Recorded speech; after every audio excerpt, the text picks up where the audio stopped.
Hey, salut, ici Charles de chez Drôlement Inspirant, en direct de mon bureau, studio, où ce que j'enregistre notamment mon podcast. Peut-être que tu es abonné. Si c'est le cas, je te salue. Et si c'est pas le cas, il n'est jamais trop tard pour aller voir ce que je fais. Et là, je m'apprête à quitter d'ici 5-10 minutes la maison et je vous amène avec moi pour vous montrer. Excité.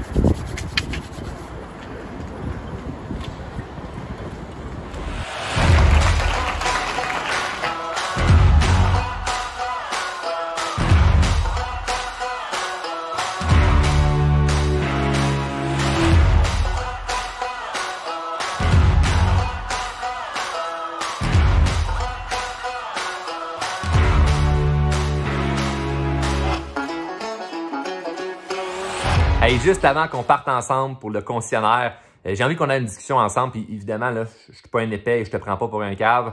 On n'aura pas une vraie discussion, là, c'est une vidéo. Mais je veux qu'on fasse un peu comme si tu étais dans mon salon. Je lève le lazy boy, mets ça là. On est deux amis qui ont une discussion réelle, concrète. On se dit les vraies affaires. Ce que je vais te montrer un peu plus tard, c'est un cadeau que je me fais d'un objectif que je me suis fixé il y a déjà de ça 10 ans. Moi, à l'âge de 16 ans, j'ai pris la décision que je voulais avoir une vie différente. À ce moment-là, j'étais pas bon dans les sports, pas bon avec les filles, pas bon à l'école, à peu près bon dans rien. Je manquais énormément de confiance en moi et j'ai découvert à cet âge-là, par chance, la croissance personnelle et ça a complètement changé ma vie.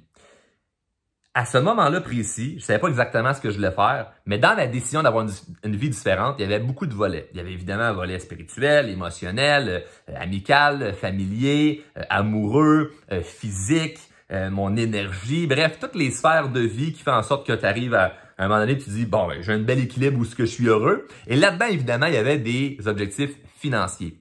Et dans cette vidéo, on va parler uniquement de l'objectif financier. Et je trouve ça intéressant, mais je m'étais posé la question est-ce que je vais aller vers ce chemin-là parce que c'est quand même un terrain glissant, malheureusement, et j'ai envie de briser ces mythes-là. Je trouve qu'on manque énormément de modèles, surtout ici au Québec. Aux États-Unis, il n'en manque pas de modèles, peut-être que là-bas, ils pensent différemment qu'ici.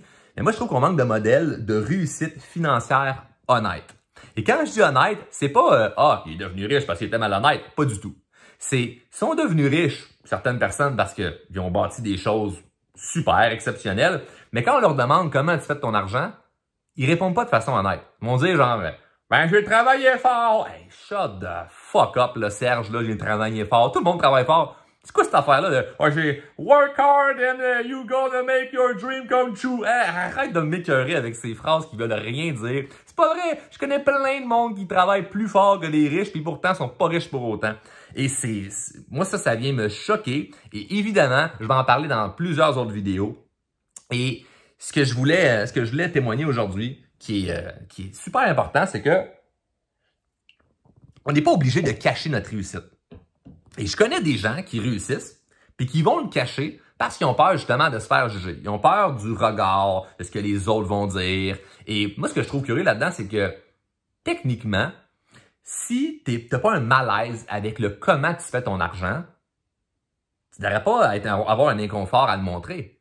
Moi, par exemple, j'ai des revenus de plein de façons, mais une grande partie de mes revenus vient du fait que j'aide les gens. Fait qu'imagine, si je fais pas d'argent, j'ai pas une scène, je suis cassé, ben c'est que j'ai échoué dans mon domaine. Ça veut dire que j'aide pas assez de gens. Fait que si tu me vois réussir financièrement, ce que je devrais te dire, c'est « Hey, ce gars-là, il a aidé beaucoup de monde parce que c'est ça sa business. » Donc, on est content qu'il réussisse financièrement et non le contraire de « Il a enlevé quelque chose à quelqu'un. » Non, il y a de l'abondance pour tout le monde sur cette terre. Et moi, à 16 ans, quand j'ai pris la décision que je voulais avoir une vie différente, l'un de mes objectifs financiers, c'était de devenir millionnaire avant l'âge de 28 ans. Présentement, j'ai pas encore 28 ans et j'ai accompli mon objectif et j'aurais pu me payer le jouet que je vais te montrer tantôt bien avant. J'avais pas besoin de devenir millionnaire pour me payer ça. Par contre, moi, personnellement, ça me sécurisait d'avoir une certaine stabilité financière avant de me gâter. Vu que j'ai pas grandi dans une famille où on était riche, quand j'ai commencé mes projets d'affaires, ça a été échec après échec après échec après échec. Donc, j'ai vécu c'est quoi manquer de l'argent. J'ai jamais voulu me mettre à risque financièrement parce que je voulais me gâter. Pour moi, ça faisait aucun sens. Mais je respecte ceux qui le font, juste que pour moi, ça marchait pas. Et là, j'ai atteint des objectifs que je m'étais fixés et je décide de me faire plaisir, je décide de me gâter et je décide de ne pas le cacher. Et ça, je pense que c'est quelque chose d'assez important parce que c'est un peu comme un trophée. Si je fais un sport et que je gagne un trophée, vas-tu le cacher dans ma cave, faire « Hey, non, faut pas que je le montre à personne que j'ai été le numéro 1 en compétition.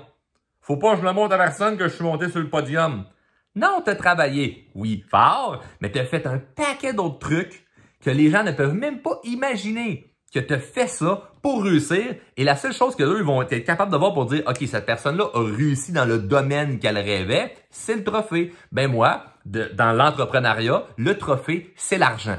Donc, si t'as pas d'argent, ben t'as pas réussi nécessairement dans un projet au niveau entrepreneurial. Fait que c'est pas une question de réussite ou ce que si t'as réussi financièrement, c'est que t'as réussi ta vie. Pas pantoute. Tu peux avoir de l'argent et échouer ta vie. Par contre, d'un point de vue entrepreneurial, si tu fais la bonne chose, tu sers bien tes clients, tu offres un bon produit ou un bon service, tu as des employés qui sont heureux et tu réussis à faire de l'argent avec tout ce setup-là, pourquoi le cacher? Pourquoi être mal de montrer que tu as réussi à faire ça? Moi, je pense qu'on aurait beaucoup plus s'inspirer de ça. Et c'est la raison de cette première vidéo où évidemment, je ne parlerai pas d'argent dans toutes mes vidéos. Il y a plein d'autres sujets qui m'intéressent, mais je trouve vraiment le fun aujourd'hui de pouvoir vous montrer un rêve que ça fait 10 ans que j'ai, que je réalise aujourd'hui, pour pouvoir vivre ça ensemble. Fait que là, on y va. On vient d'arriver au concessionnaire où je viens chercher la bagnole. Je vais laisser la vieille ici. Vieille, c'était quand même pas si pire. Mais j'ai vraiment hâte de vous montrer ça. C'est un beau cadeau que je paye. Donc, je pense qu'il est caché à l'intérieur. Hein? Ok, oui. On va ouvrir ça. Je suis excité.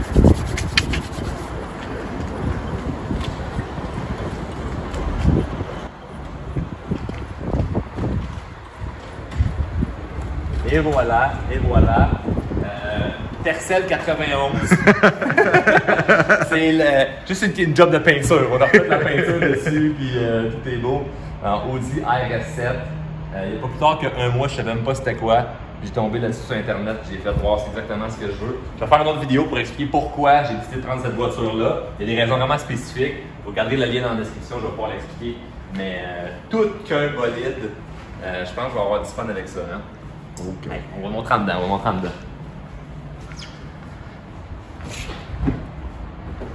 Regarde ça. Wow! Oh oui. Non, ça c'est tout qu'un bolide. On le part dessus? Ah ben oui. Lâche-toi là. Ah!